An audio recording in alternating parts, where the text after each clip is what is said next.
بہن کو ہم 5 لاکھ روپیہ جہیز دے دیتے ہیں، پھر عیدی تہواری میں 10 20 ہزار ہر سال دیتے ہیں، تو اس کا حصہ ختم ہو گیا۔ آپ 10 لاکھ نہیں 50 لاکھ خرچ کر دو اس کی شادی میں، اس کا حصہ ختم نہیں ہو۔ میرا قرضہ ہے حاجی سعید الدین صاحب کے اوپر 20,000 روپیہ مثال کے طور پر، اور انہوں نے مجھ کو ہدیہ دیا 50,000 روپیہ، میرا قرضہ ختم ہو جائے گا؟ وہ تو 50,000 آپ نے ہدیہ کہہ کر کے دیا نا، تو ہدیہ ہے۔ یہ جو آپ اس کے جہیز میں دے رہے ہو یا جو آپ عیدی تہواری پہ دے رہے ہو، تو یہ ہدیہ دے رہے ہو، اس کی وجہ سے اس کا احسان لے رہے ہو۔ وہ بہن آپ کا احسان مانتی ہے، آپ کی عزت کرتی ہے، اس کا بدلہ تو احسان اور عزت، پھر اللہ کے ہاں ثواب، تین جگہ لوگے، اور اس کے بعد میراث بھی کھاؤ گے۔ کتنا حصہ لوگے اس کے بدلے میں؟ اس کے بدلے میں کیا کیا لے لوگے؟ ثواب بھی ملے گا تم کو، تمہاری عزت بھی وہ کرے گی، احسان بھی مانے گی، پھر اس کے بعد۔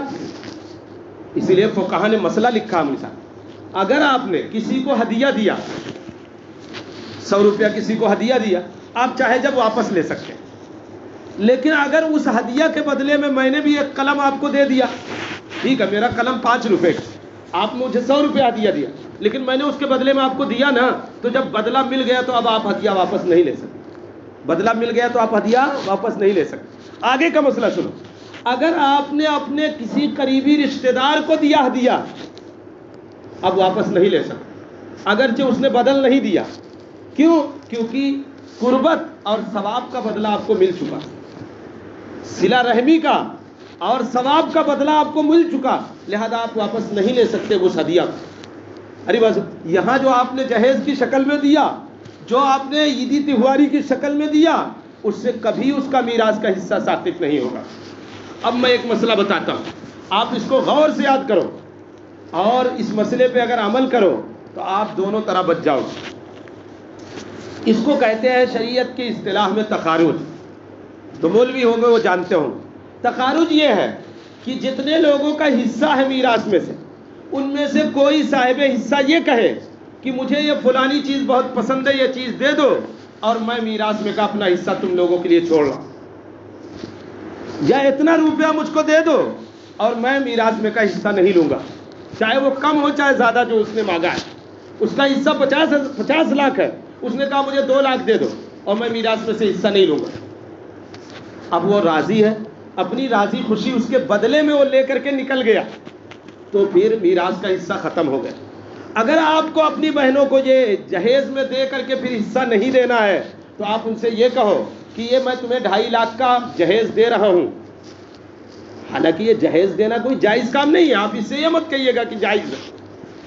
میں یہ نہیں بتا رہا ہوں کہ ابھی کہ آپ کا جہیز دینا جائز ہے یا بارات لے جانا جائز ہے یا ناجائز، وہ مسئلہ وہاں کا ہے، لیکن جو بھی آپ اس کو دے رہے ہو، اگر آپ یہ کہہ کر کے دیتے ہو کہ دیکھو ابا کی میراث 5، پہلے حساب کرنا پڑے گا، ابا کی میراث مجہول کہہ کر کے نہیں کہ ابا کی میراث کے بدلے میں یہ ہے، نہیں، ابا کی میراث میں سے تمہارا 5 لاکھ حصہ بنتا ہے، اور میں تم کو یہ 2.5 لاکھ دے رہا ہوں، یہ لے کر کے تم میراث کا حصہ چھوڑ دو۔ اگر اس پر وہ راضی ہو جائے تب تمہارا میراث کا حصہ چھوٹ جائے گا۔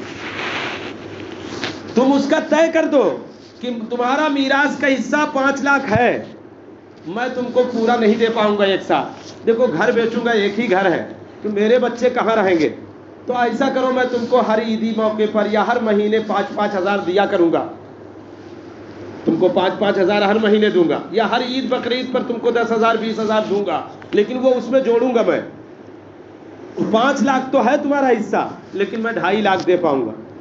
اب اگر وہ اس پر راضی ہو جاتی ہے تو آپ کا میراث کا حصہ نکل جائے گا اور ختم ہو جائے گا۔ اس کا نام ہے تخارج، کہ اس طرح آپ میراث کے حصے سے بری ہو سکتے ہیں۔ لیکن یہ ساری چیزیں علم سے تعلق رکھتی ہیں، ان ساری چیزوں کے لیے پہلے آپ کو مرنے والے ابا کا ترکہ جوڑنا پڑے گا، اور جوڑ کر کے اس کے حصے بنانے پڑیں گے، اس کو لکھ کر کے رکھنا پڑے گا کہ اتنا اتنا فلانے کا حصہ ہے، اور مجھے اتنا اتنا فلاں کو دینا ہے۔ اگر وہ کم پر راضی ہو گیا تو بہت اچھا، اس کو ہم راضی کر لیں گے، اگر نہیں راضی ہو گیا تو پورا دیں گے۔ یہ پوری باتیں لکھ کر کے اور اپنے اب جو صاحب حق ہیں ان کو بتا کر کے رکھو، تب جا کر کے آپ اللہ کے ہاں بری ہو سکتے ہو، ورنہ اللہ کے ہاں پکڑ ہوگی۔ اور آپ کو معلوم ہے کہ کسی کا بھی اگر 1 درہم اپنے ذمے میں نکلتا ہے تو حدیث شریف کے مطابق آپ کی 500 مقبول نماز اس کو دے دی جائے گی. آپ کی 500 مقبول نماز 1 درہم کے بدلے میں اس کو دے دی جائے گی. اب یہ جو لاکھوں لاکھ کی میراث بہنوں کی کھا کر کے ہم بیٹھے ہیں, کتنی نمازیں دیں گے ہم, اور کتنی مقبول ہوئی ہماری؟ 500 مقبول نمازیں تو 1 درہم کے بدلے میں ہے, تو کتنی نمازیں ہم نے مقبول پڑھی ہیں ہمیں پتہ بھی نہیں. خدا جانے کوئی مقبول ہوتی ہے نہیں ہوتی ہے. یہاں تو حال یہ ہے کہ سر سجدے میں ہوتا ہے, فلان دغا بازی میں ہوتا ہے. تمام خیالات, جہاں نیت باندھو نماز کی, ساری دنیا کے خیالات اسی وقت آتے ہیں. ساری دنیا کے خیالات اسی وقت آتے ہیں.